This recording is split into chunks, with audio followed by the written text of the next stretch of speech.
তো ডেলি জান্নাতে 70,000 আইটেম আছে। সুবহানাল্লাহ। বাবরচি পাক করবে না, আল্লাহ কুদরত দিয়ে পাক করে পাঠান। জান্নাতে পেশাব পায়খানা হবে না।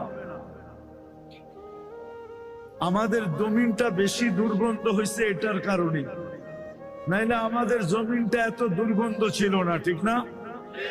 কি বিসিকে যদি পানি আটকায়া যায় তাহলে সব আতরের ঘ্রাণ বাহির হইতে থাকে, ঠিক না?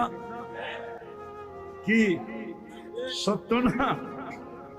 তো জান্নাতে পেশাব পায়খানা হবে না, খাবে ঢেপ দিবে খালি হয়ে যাবে, সুগ্রাণ হয়ে বাহির হয়ে যাবে।